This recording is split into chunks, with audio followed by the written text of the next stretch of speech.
Bom dia. Ficou um silêncio, fiquei com medo, gente. Tá todo mundo bem aí? Estamos vivendo dias difíceis. A gente conversava na EBD que o mundo perdeu um pouco do seu sentido. O diácono Geliel, ele falava como a versão de valores está invertida nos nossos dias. Porque parece que agora o poste está fazendo pipi no cachorro. E o pior é que as coisas estão acontecendo até com quem se diz cristão.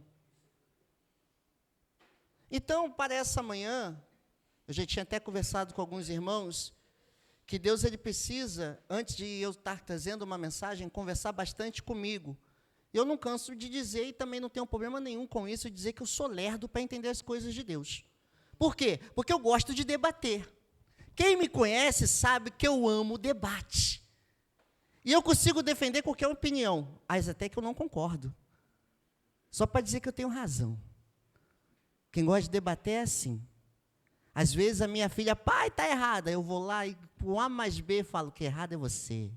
E ela fica chateada, falando, não, pai, mas eu falo, estou brincando, filho, eu sei que você está certo. Mas para debater é bom demais. E eu faço a mesma coisa com o Senhor. Eu não vejo problema nisso.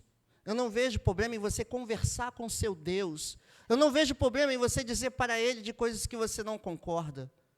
Mas eu vejo problema quando você não obedece o que Ele diz. Porque mesmo não concordando, a gente precisa obedecer. É igual a história contada por Jesus dos dois filhos.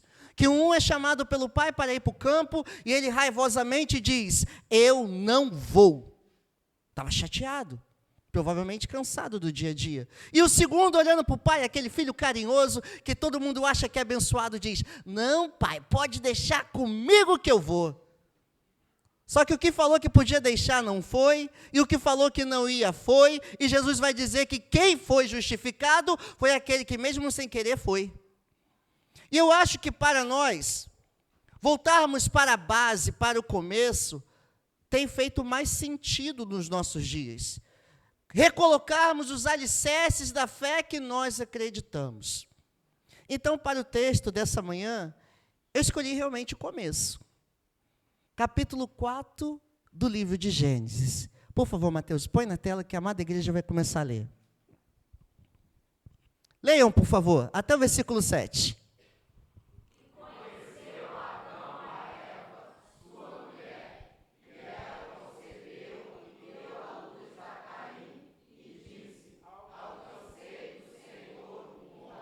Parou. Esses que nasceram são quem? Aliás, esse, porque só falou de um. E ele é o primeiro homem nascido da mulher. A história de Caim não começa em Caim. A história de Caim começa com Adão e Eva. A história de Adão e Eva não começa com Adão e Eva. A história de Adão e Eva começa com Deus Criador, que cria todas as coisas, e como a cereja do bolo, e como a coroa da criação, ele coloca um homem no jardim. Adão.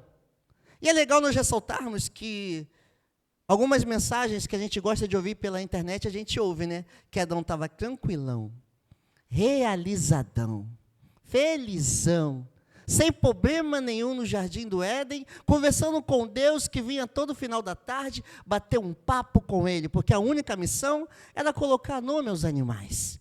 E aí Deus tem uma ideia maravilhosa. Eu digo maravilhosa porque eu amo a minha esposa, e eu tenho certeza que Deus fez a mulher por causa desse amor. Olha que coisa legal. Vou colocar uma auxiliadora. E vem Eva. Essa auxiliadora, por sua vez, ela é enganada pela serpente. Até aí todo mundo conhece essa famosa história. Colocaram até a maçã como se fosse o fruto proibido. A serpente engana Eva, Eva, por sua vez, leva o fruto para Adão, os dois comem, e aí, infelizmente, eles perdem 4 coisas num único dia.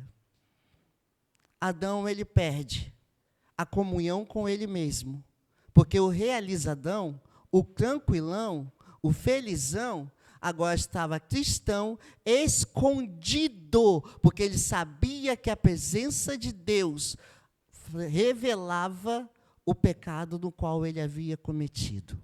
Só a presença. Deus nem tinha aberto a boca.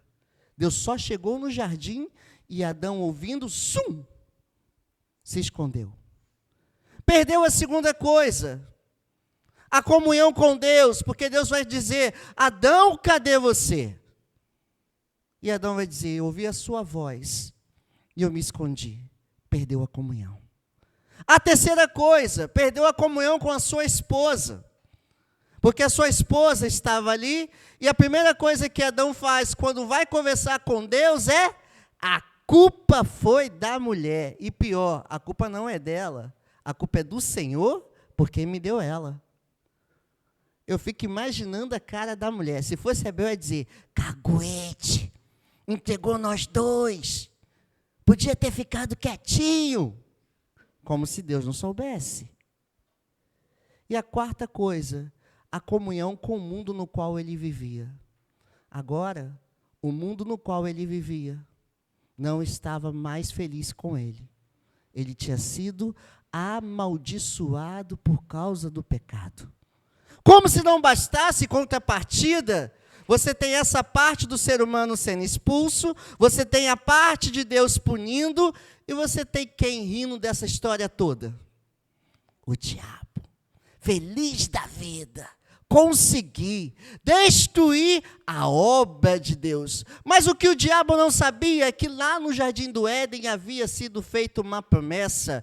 O Senhor Deus vira para a serpente e diz: porém inimizade entre você e a mulher, entre a sua descendência e a descendência dela, ao ponto de você ferir o calcanhar. Mas vai ter um, que um dia vai vir e vai pisar na sua cabeça. No jardim do Éden foi prometido salvação para os seres humanos. Quando eu olho para esse texto, e agora eu estou vendo o que está acontecendo logo em seguida, o homem sendo afastado, o homem sendo expulso do paraíso, Satanás achando que está vitorioso, eu olho para um Adão entristecido, para uma Eva entristecida, tentando cumprir o primeiro mandamento que ouviram: vai e se multipliquem. Então Adão e Eva vão e se multiplicam, e tem um filho, e esse filho se chama Caim. Versículo 2, Mateus. Leia, amada igreja.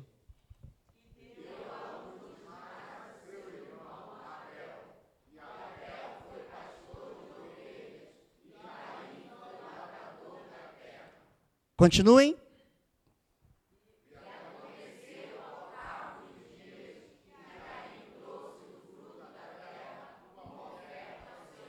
Olha que coisa interessante. Mesmo o homem, Adão, e a mulher Eva sendo expulsa do paraíso, eles não deixaram de contar a história do Deus no qual eles foram criados. Porque agora nós vemos que Caim tem uma ideia. Eu preciso me aproximar desse Deus. Agora nós vemos que mesmo Adão e Eva tendo pecado, eles não deixaram de passar quem era Deus na vida deles. A melhor coisa para uma pessoa é reconhecer quem ela é. É reconhecer que ela é pecadora. É reconhecer que a culpa nunca foi de Deus. O ruim é que nós não estamos fazendo isso nos nossos dias. A gente passa por luta, por provação e ainda fala: Senhor, por quê? Para quê? Para que isso serve? Irmãos, a culpa nunca vai ser de Deus. Coisa linda que eu acho na família de Adão e Eva, mesmo expulsos, eles continuaram falando desse Deus criador. E agora Caim tem uma ideia maravilhosa. E aconteceu dele, depois de lavar a terra, ele vai ofertar ao Senhor. Passa mais uma, Mateus, leia, amada igreja.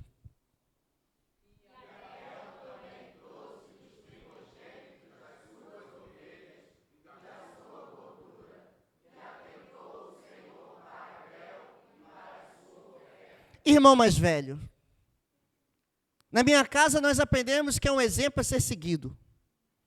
Irmão mais velho, dentro da minha casa, porque eu vim da casa dos meus pais para constituir a minha família, eu ensinei que o meu filho mais velho é um exemplo a ser seguido. E nós fizemos categorias dentro da minha casa. Primeiro, quem manda? Eu, o papi. A última palavra, e não é embaixo da cama. Porque tem gente que fala, né? Que o homem só fala dentro de casa, sim, senhora, escondido para não apanhar. Não, não, não, não, não, não. Quem serve o Senhor, quem conhece a palavra do Senhor, entende que o homem é colocado como sacerdote do lar. Primeiro eu, junto com a minha esposa. Porque quem entende também a palavra do Senhor, entende que ela é uma auxiliadora, e a palavra dela tem o mesmo peso que a sua, ainda mais quando é para dentro do seu próprio lar. A gente senta, conversa, chega num denominador comum e depois vai comunicar aos filhos, abertos para mudanças. A Belinha, entristecida por ser a última a nascer, ela vai dizer, e eu vou mandar em quem? A gente tinha adotado um cachorro, então a gente falava, você manda na Lessie. Porque ela tinha que obedecer a todos. Caim era o irmão mais velho. Na minha falta de dentro da minha casa, e eu aprendi dessa forma, por isso que eu ensinei dessa forma, quem responde pela família quando eu não tiver, é o Mateus, o meu filho mais velho. Caim era o irmão mais velho, ele tinha responsabilidade para com o seu irmão Abel, e nós vemos que o texto nos transmite que o que Caim teve vontade foi seguido por Abel. Olha que coisa linda, como os exemplos bons, eles transpassam por pessoas ao ponto de serem seguidos. Abel estava seguindo o exemplo do irmão. Ele olhou para o seu irmão mais velho era lavrador, então ele deu uma oferta ao Senhor, ele olha para o seu rebanho e fala, também vou ofertar ao Senhor. Que coisa linda que meu irmão mais velho está fazendo. Passa, Mateus. Leiam.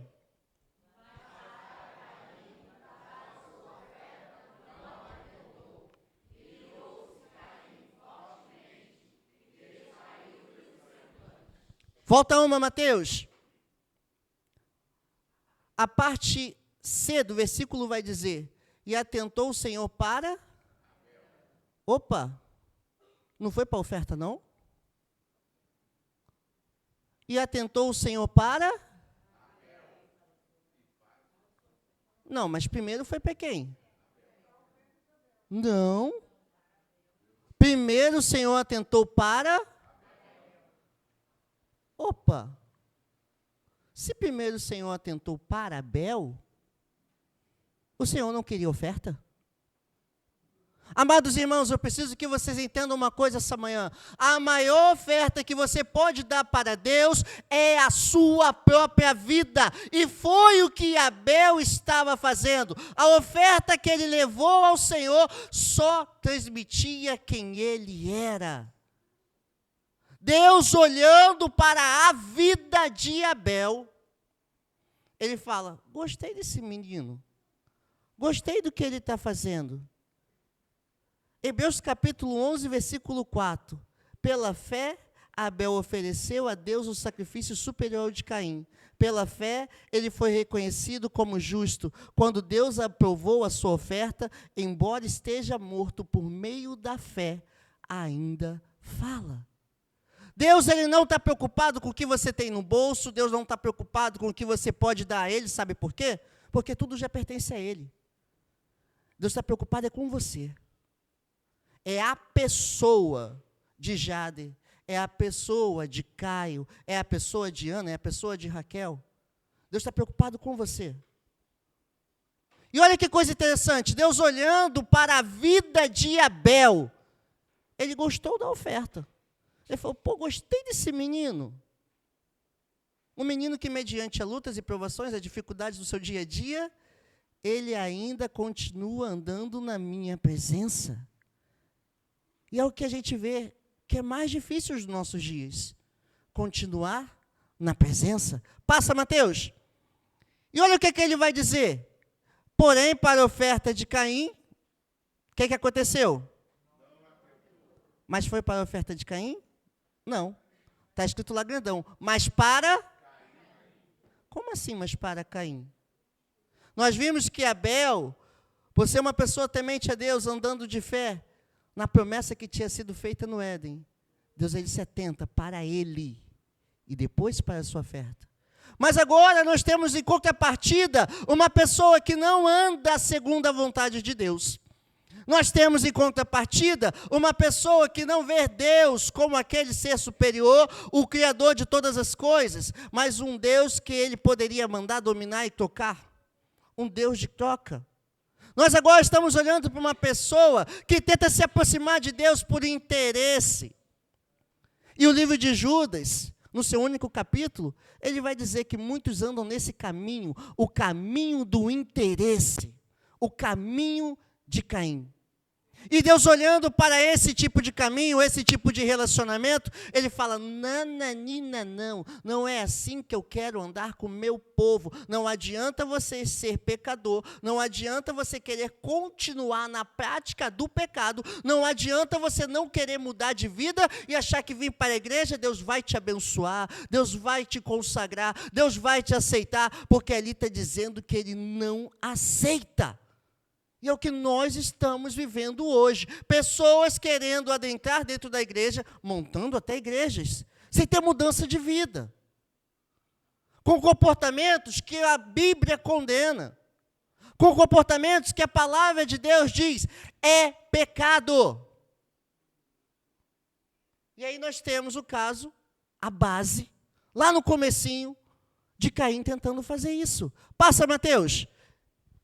Volta uma, Mateus, desculpa, só para você não dormir. E o que acontece? Irou-se, leiam, por favor, irou-se,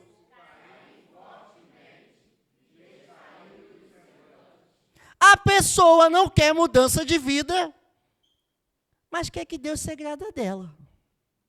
A pessoa não quer andar segundo o que Deus fala, segundo o que Deus diz, e acha que Deus é obrigado a aceitar do jeito que ela é. Irmãos, a palavra do Senhor vai dizer, venha como estás, mas não permaneça.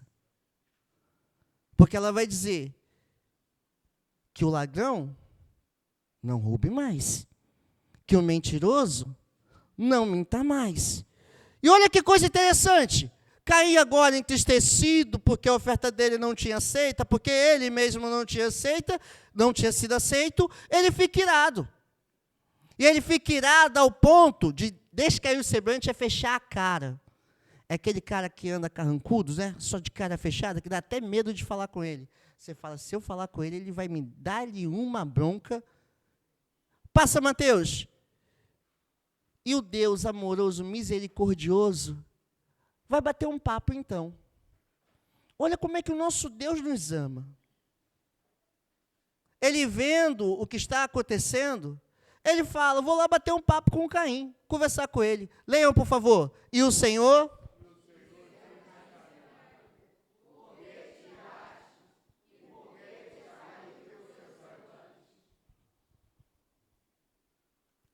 Por que você está com raiva? Você não faz o que eu peço. Por que você está com raiva? Você não ouve o que eu digo. Por que você está com raiva?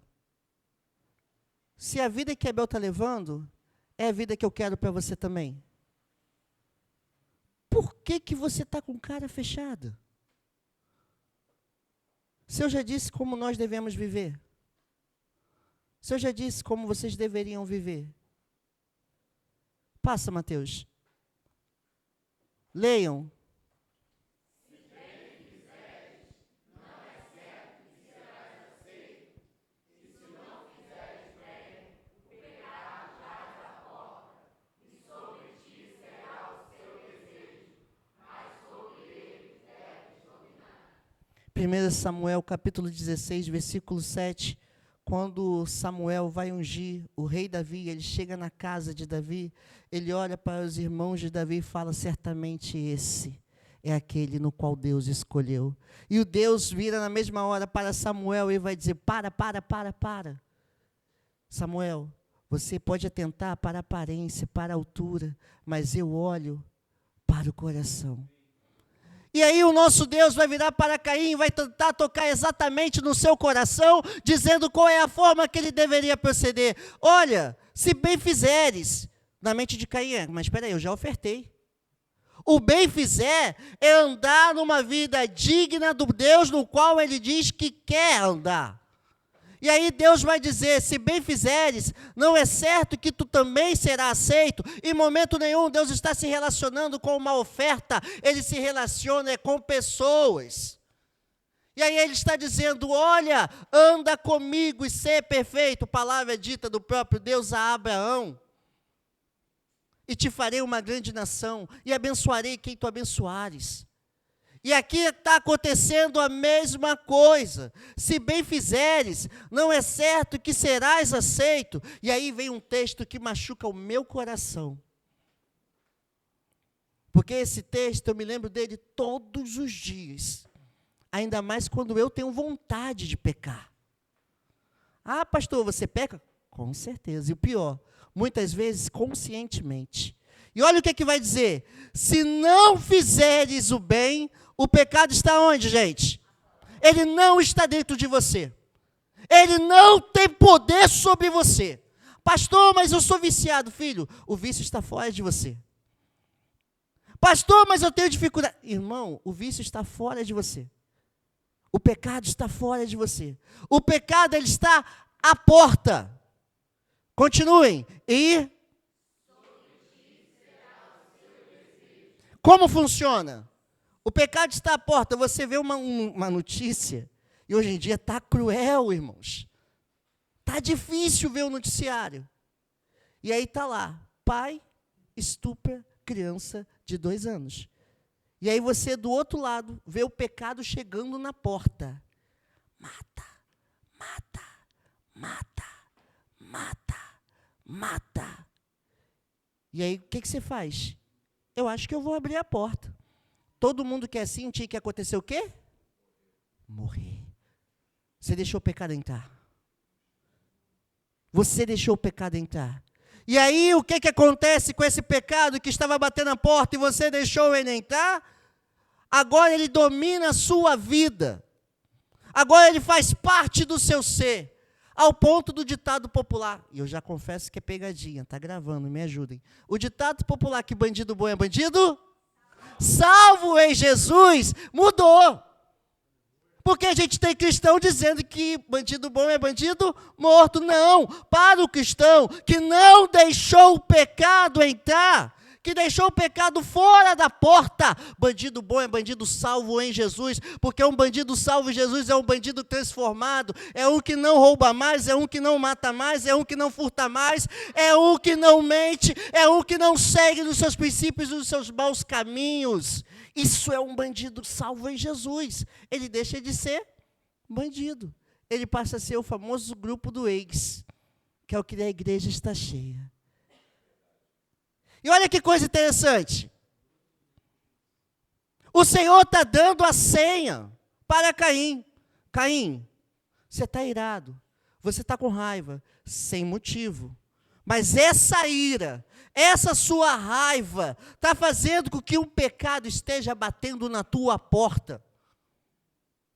E sabe o que vai acontecer se ele entrar? Ele vai executar o pensamento dele, o pecado. Ele vai te dominar. Mas eu quero te dizer uma coisa. Eu quero que você entenda algo. Deus falando, mas sobre ele, tu deves dominar. Deus está dizendo para Caim, Caim, tu não precisa fazer o que teu coração está querendo fazer. Tu não precisa se prostituir. Tu não precisa pecar. Você pode dominar esse pecado. Passa, Mateus. Leiam.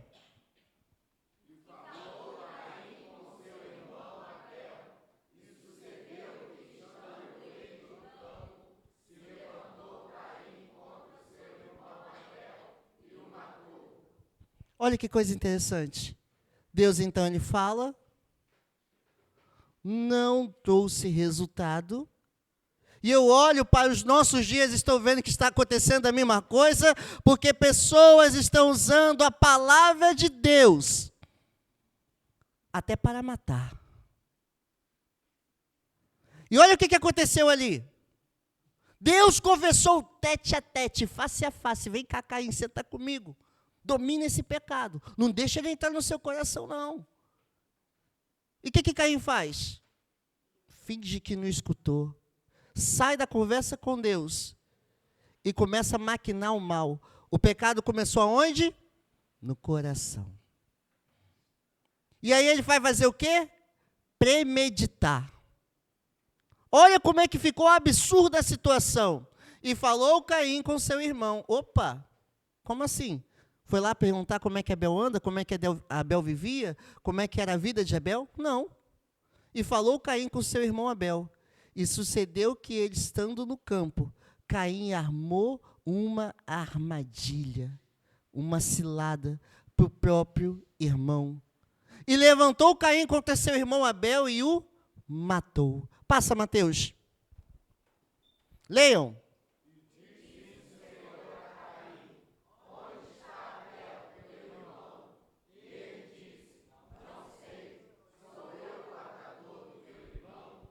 O mesmo Deus que depois do pecado de Adão vai conversar com Adão, mesmo sabendo que ele havia pecado, esse mesmo Deus que é misericordioso, compassivo, vai conversar com Caim.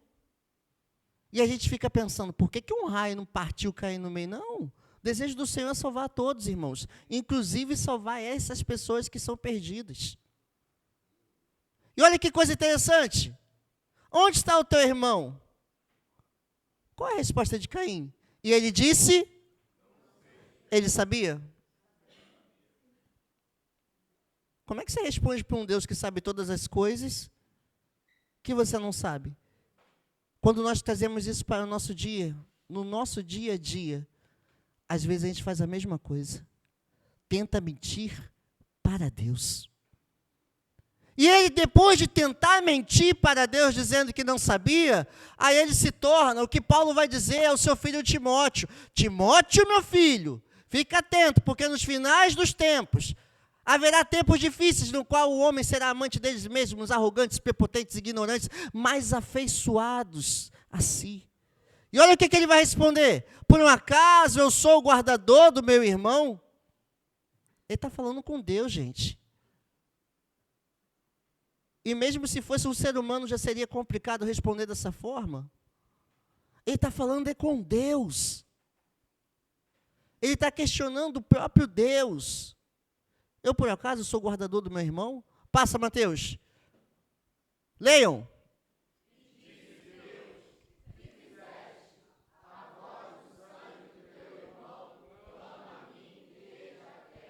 Passa mais uma, para a gente encerrar a mensagem dessa manhã.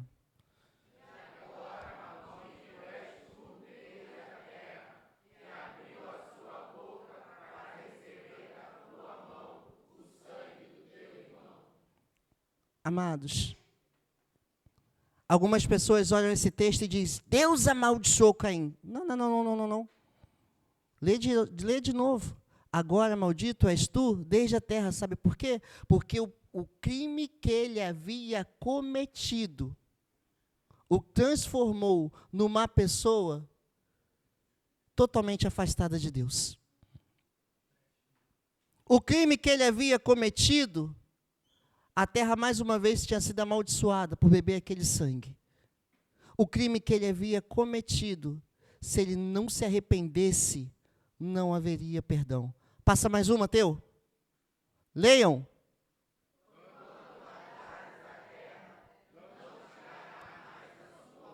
Parou? Deus só está dizendo o que ia acontecer, irmãos. Ele não está punindo. Ele não está dizendo, agora a terra não vai dar. Não. O crime que você fez foi tão grave, que agora quando tu lavares a terra, ela está com raiva de você. A criação do nosso Senhor responde a Ele. Por mais que você pense que é um ser inanimado. Irmãos, quantas vezes nós ouvimos que Deus conhece as estrelas pelo nome? E que existe sons num lugar onde não era para ter som, o espaço. Porque nem ar tem. O nosso Deus é um Deus totalmente diferenciado. E Ele está explicando para Caim, olha só, o que você fez foi tão grave, que a terra agora não vai dar mais a sua força. O que você fez foi tão grave que você vai se tornar um fugitivo. Você vai se esconder da minha face. Quantas pessoas hoje estão fugindo de Deus por pecados que elas não querem confessar? Vagabundo, fugitivo serás na terra. Passa, Mateus. Leiam.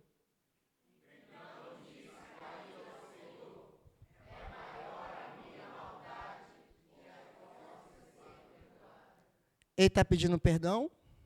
Isso é a dor do remorso.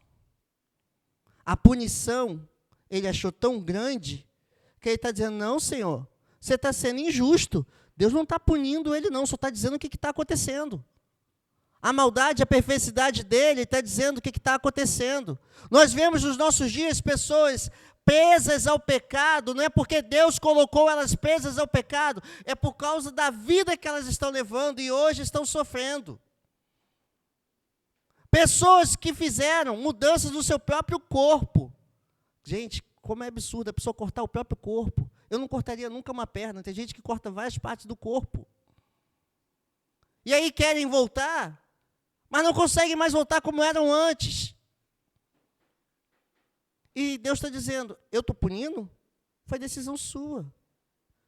E aí a pessoa fica com remorso. Poxa, mas não podia voltar como era antes, Deus misericordioso. Ele está dizendo, cara, foi a tua maldade.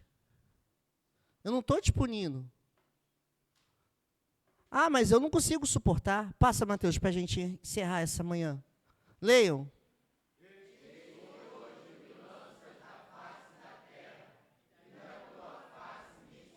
Parou. Deus estava dando uma sentença? Não, Deus estava dizendo o que ia acontecer. Olha, pelo fato de você ter feito isso, esse pecado vai ficar remoendo no seu coração. E esse pecado remoendo no seu coração vai te fazer uma pessoa fugitiva. Vai te fazer uma pessoa que se esconde de mim. Mais uma vez, Caim se torna prepotente, arrogante, ignorante, vai dizer, ah, é? É assim, é? É assim que você quer tratar comigo? Então saiba de uma coisa, eu também da tua face me esconderei. Já que você disse isso, então eu quero agora ser fugitivo e vagabundo mesmo. Aí ele tem um estalo. Mas quem me achar vai me matar. Aí Deus vai dizer, parou, Caim. Não é porque você é ruim, não é porque você é mau, não é porque você é ignorante, sem vergonha, que todo mundo vai ser. Mas eu vou fazer uma coisa com você. Mesmo mediante a esse tipo de comportamento, mesmo mediante a esse fato que você fez de matar o seu próprio irmão, eu ainda vou te dar chance de arrependimento, vou te colocar uma marca, para que todas as pessoas que vejam você não te matem. Vou te colocar uma marca, para que você tenha tempo de se arrepender. Quando eu olho para o que Deus está fazendo, eu fico maravilhado, porque Ele poderia ter matado Caim naquele mesmo momento, mas em todos os momentos Deus está dando tempo de conserto. A mensagem para essa manhã continua sendo a mesma. Se você está vivo, você tem tempo de conserto. Pastor, eu não matei ninguém. Glória a Deus. Você ainda tem tempo de conserto. Você não precisa fugir como vagabundo, como errante nessa terra. Você pode buscar esse Deus, chegar na presença desse Deus e falar a verdade. Errei, pequei, deixei o pecado adentrar no meu coração e realizei o desejo do pecado. E sabe o que Deus vai dizer? Filho, o que passou, passou. Se você se arrepender mesmo do fundo do seu coração, eu posso te perdoar. Mas, Senhor, eu sou mentiroso. Eu posso te perdoar. Mas, Senhor, eu larguei. Eu posso te perdoar. Senhor, eu sou um adulto. Eu posso te perdoar. Desde que você faça apenas duas coisas. A primeira, se arrependa. A segunda, não faça mais, porque uma vida com Jesus é uma vida no qual você entende que Ele vive através de você. E se você é uma pessoa que Cristo está vivendo através de você, aquele seu velho eu, aquela velha pessoa no qual você era, ela não existe mais. Irmãos, Dia após dia, nós lutamos contra o pecado. Dia após dia, a nossa carne quer falar mais alto do que nós. Mas dia após dia, nós temos um Deus ao nosso lado que vai dizer apenas o seguinte: eis que o pecado estás à porta, e sobre ele tu deves dominar. O diabo não tem poder sobre a sua vida. A única coisa que ele pode fazer é tentar jogar setas no seu coração. Mas se você deixar esse Deus, o Senhor Jesus, ser o porteiro do seu coração, deixar esse Senhor Jesus morando dentro da casa que é o seu próprio corpo, que é o templo do Espírito, o pecado não terá domínio sobre a sua vida. Então o desejo de mentir, ele não prevalecerá contra você. O desejo de adulterar não prevalecerá contra você. O desejo de andar numa vida contrária a Deus não andará te machucando e te desejando mal. O desejo de sermos iguais a esse mundo, mais uma vez, vai bater na porta. Irmãos, isso é conosco, é todos os dias. Isso é comigo. Quantas vezes você vê uma notícia e você fala: poxa, a arma do policial não disparou acidentalmente? Esse cara não merecia viver. Isso é o pecado batendo na porta. E Deus está dizendo: você imaginou ele salvo em Jesus? Você já imaginou ele andando nos meus caminhos? Nos últimos dias, o amor de muitos se esfriará. Mas eu quero te dizer essa manhã, não é de todos. Embora seja de muitos, podemos ser aquele pequeno grupo que viverá, reconhecendo que independente do que fizemos, somos transformados em Jesus. E se nós não fizermos nada e andamos como Abel, teremos um peso de glória nos céus. Porque um dia falamos ao nosso Deus que a nossa vida pertence a Ele. Que Deus te abençoe.